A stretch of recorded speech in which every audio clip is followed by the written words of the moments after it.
आता आपण असं पाहणार आहोत की चंदनराव मीनावरती ओढत असतात ती कशाला काल दत्तक घेण्याविषयी त्या दोघांसोबत बोललीस तू, काय गरज होती या गोष्टीची, आणि वर येऊन मला सांगतेस पण की मी सांगितलं म्हणून.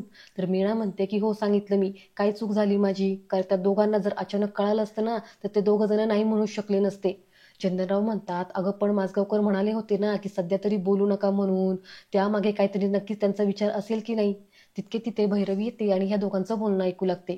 मी ना चंदनरावरती ओरडत म्हणते की हे बघा मला माझ्या मुलीच्या भविष्याचा आणि भल्याचा विचार करते मी फक्त. तर भैरवी मोठ्याने म्हणते की हो आणि तिच्या संसारात ढवळाढवळ सुद्धा करते तू. असं म्हणत पुढे येते आणि तिच्या आईला ओरडत म्हणते की अगं माझ्या लग्नाआधी तुला सगळ्या गोष्टी खटकायच्या, आता लग्न झालंय तर तुला मी सगळं बरोबर वाटतेय. मीना म्हणते कारण तुझे सासरे तुझा गैरफायदा घेतात ते. भैरवी म्हणते अगं जनरल स्टेटमेंट करू नकोस, असं सगळीकडे असं नसतं, सगळी माणसं वाईट नसतात, चांगली माणसं सुद्धा असतात.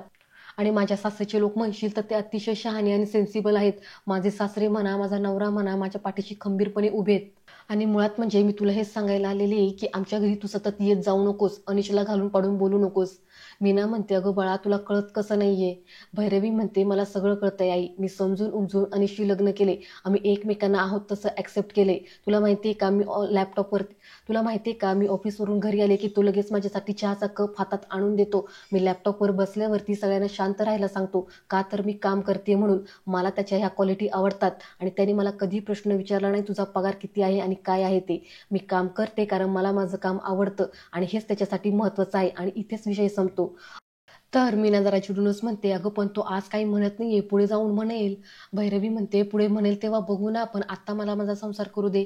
मी लहान नाहीये, मुलांचा सांभाळ करण्याची जबाबदारी मी विचार करून घेतली आणि शी लग्न मी विचार करून केलंय. आमचं काही इक्वेशन आहे ते प्लीज तू बदलू नकोस आणि प्रॉब्लेम क्रिएट करू नकोस. आम्ही आहोत ना आमचे इश्यू सॉल्व्ह करण्यासाठी आणि तुम्हालाही हेच हवं होतं ना की मी माझे प्रश्न एकटीने सोडवावेत, मग कशाला आता इन्व्हॉल्व्ह होतीयस. तर मीना म्हणते अगं कारण पल्लवीची मुलं तुझ्याकडे आहेत.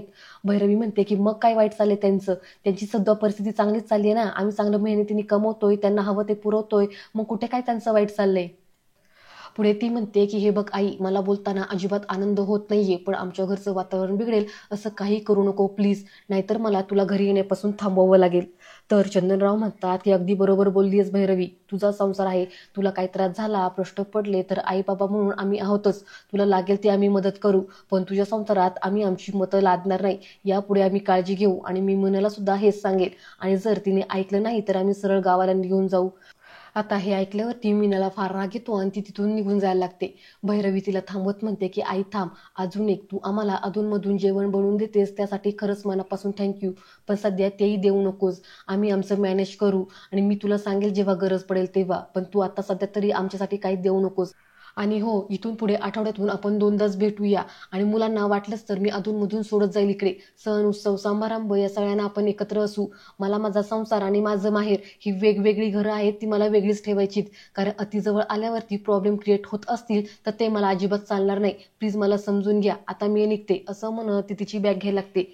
चंदनराव पुढे येतात आणि भैरवीला म्हणतात की आपल्या नवऱ्यासाठी जी मुलगी आईला समजावून सांगते ती मुलगी संसारात रमली असं समजायचं, मला खात्री आहे की तू संसार सुखाचा करशील. तर भैरवी चंदनरावला खुणवूनच आईची काळजी घ्या असं सांगते आणि ती तिथून निघून जाते. तर दुसरीकडे आपण असं पाहतो की अशोक मामा अनिशला म्हणतात की अनिश मला तुझ्याशी जरा बोलायचंय. अनिश म्हणतो की हो बाबा मला पण तुमच्याशी जरा बोलायचंय, पण काय आहे आता मला ऑफिसला जायला उशीर होतोय ना. तर अशोक मामा म्हणतात ठीक आहे, संध्याकाळी मुलं खाली खेळायला गेली की मग आपण बोलूयात. तर अनिश म्हणतो की काय एवढं फॉर्मॅलिटीने का बोलतायत, मला काही पटण्यासारखं नाहीये आणि मला ते पटून घ्यावं लागेल असं काही बोलणं आहे का. अशोक म्हणतात की असं काही नाहीये, मी तर तुझ्याशी आत्ताही बोलू शकतो, पण तूच म्हटलंस ना ऑफिसला जायला उशीर होतोय तर आपण संध्याकाळी बोलूयात. असं म्हटल्यावरती आता अनिश तिथून निघून जातो. त्यानंतर आपण असं पाहतो की रियाज त्याच्या 2 फ्रेंडसोबत संयमीची ओळख करून देतो. या दोघांना त्यांच्या ग्रँड पॅरेंट इव्हेंटसाठी कपवडी हवी असते, त्याची ऑर्डर ते संयमीला देतात. यावरती संयमी फार खुश होते आणि म्हणते की तुम्हाला रेट माहिती आहे ना. असं म्हणत ती रेट सांगणार तर रियाज तिला अडवत म्हणतो की थांब मी सांगतो, पर कप तुम्हाला 30 रुपयांना पडेल. असं म्हटल्यावरती आता संयमी पण त्याच्यावर थोडं आश्चर्याने बघते. आता हे दोघं जण बार्गेनिंग करतात आणि फायनल ठरतं की पर केक तुम्हाला 30 रुपयाला पडेल. असं म्हणून आता तिला चांगली ऑर्डर मिळते. तर दुसरीकडे आपण असं पाहतो की इकडे भैरवी अशोक मामांना म्हणते की आपल्या हातातून हा प्रोजेक्ट जातोय, कारण की वेळेत या प्रोजेक्टचं काम सुरू झालं नाहीये आणि तुम्ही अडून बसलात, त्यामुळं आता हा प्रोजेक्ट आपल्या हातातून जाणार आहे. आता ही ब्रँच बंद पडेल, यातल्या बऱ्याचशा लोकांच्या नोकऱ्या सुद्धा जातील. अशोक मामा म्हणतात की काय, थांब मी आता लगेच तिकडे जाऊन बोलतो. भैरवी त्यांना अडवते आणि म्हणते की नका जाऊन तिकडे बोलू, ऑलरेडी तुमच्या नावाची आधीच तिकडे चिडचिड चालू आहे, उगाचच तुम्ही आता त्यात जाऊ नका. अशोक मामा म्हणतात की नाही, मी तिकडे जाणारच, हा प्रोजेक्ट जर हातातून जात असेल तर त्याची जबाबदारी ही माझी आहे. मी तिकडे जाऊन बोलणारच, असं म्हणत आता अशोक मामा तिथून उठतात आणि इकडे मेहता साहेबांकडे येतात. इकडे मेहता साहेबांकडे आल्यावरती अशोक मामा त्यांना म्हणतात की तुमच्याकडे ऑलरेडी जेव्हा प्लॅन आला होता त्यावेळेस तुम्ही का नाही पाहिलं की झाडं मध्ये येतात म्हणून, तुम्ही चुकीचा प्लॅन पास केला आणि आता त्याचं खापर तुम्ही सगळ्यांवरती फोडतात, हे असं मी होऊन देणार नाही. मेहता साहेब सुद्धा चिडतात आणि म्हणतात हे असले आरोप तुम्ही माझ्यावरती करू शकत नाहीत. अशोक मामा म्हणतात तुम्हाला माहिती नाही मी काय करू शकतो ते, मी या सगळ्या गोष्टी पेपरमध्ये छापून आणील, असा दम देत ते तिथून निघून जातात. तर इकडे संयमीला ऑर्डर मिळाल्यामुळं फार खुश असते. ती म्हणत असते की यस, स्वतःचा माझा बिझनेस असणार आहे, हे ऐकूनच किती भारी वाटतं ना. पुढे ती रियांशला म्हणते आणि काय रे, पर कप केक हा 20 रुपये असून सुद्धा तू 30 रुपये का किंमत सांगितली. रियांश तिला म्हणतो हे बघ, तुझं प्रॉडक्ट एकतर युनिक आहे आणि ते बाहेर कुठेही मिळत नाही, म्हटल्यावरती प्राइस वाढूनच सांगावी लागेल ना, बिझनेस आहे हा ड्यूड, बिझनेस. संयमी म्हणते की यस, पण तरी सुद्धा मी एकदा आजोबांना विचारून पाहते, ते नाही म्हणणार नाहीत, पण त्यांचा मूड जर चांगला असेल तर त्यावेळेस मी विचारून घेईल, ते मला होच म्हणतील. त्यानंतर अनिश भैरवीला फोन करतो आणि म्हणतो की भैरवी आज लवकर येशील का तू. भैरवी म्हणते की पाहू, जमलं तर येईल. अनिश म्हणतो नाही, बाबांना जरा बोलायचं होतं आपल्याशी. तर भैरवी म्हणते की हो, मला पण बोलायचं होतं, ते आज मेहता साहेबांकडे गेले होते ना. तितके तिथे बोंजाळे येतात आणि ते भैरवीकडे फाईल देत म्हणतात की मॅडम याच्यावरती सही हवी होती. भैरवी फोनवर बोलत असताना त्याच्यावरती सही करून देते. पुढे भैरवी अनिशला म्हणते बरं चल, ठेवते मी फोन, घरी आल्यावरती बोलू. त्यानंतर संध्याकाळी तुषार आणि अनिश दोघं जण गप्पा मारत असतात. ते एकमेकांचे प्रॉब्लेम शेअर करतात.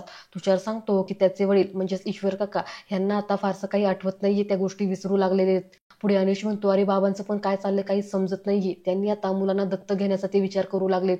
आता हे ऐकून तुषार सुद्धा शॉक होतो आणि म्हणतो की अरे एवढं सगळं कसं पॉसिबल आहे, आता बघ ना, आता माझे वडीलच पाहतोय ना की त्यांना कसा त्रास होतोय ते, आता अशोक काकांचं सुद्धा वय होत चाललंय रे, आता तिन्ही मुलांची जबाबदारी अनिश म्हणतो घेऊन या, आणि आता त्यात भैरवीला सुद्धा स्वतःचं मूल हवंय, कसं होणार आहे ना, काहीच कळत नाहीये. तुषार म्हणतो हो ना, महागाई पण किती वाढलेली आहे आणि आता भैरवीला स्वतःचं मूल हवंय म्हटल्यावरती प्रेग्नेन्सी पासूनच खर्च चालू होतो, एवढ्या सगळ्यांचा खर्च, त्यात आता काकांचं पण वय वाढत चाललंय, हे सगळं तू कसं मॅनेज करणार आहेस.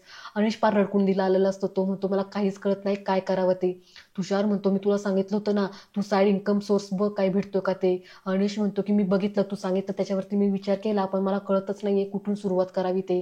तुषार त्याला म्हणतो की हे बघ, आता मी तुला नक्की काही सांगू शकत नाही, पण थोडा विचार करू आपण यावरती, मग बघ ठरवू काय होतं ते.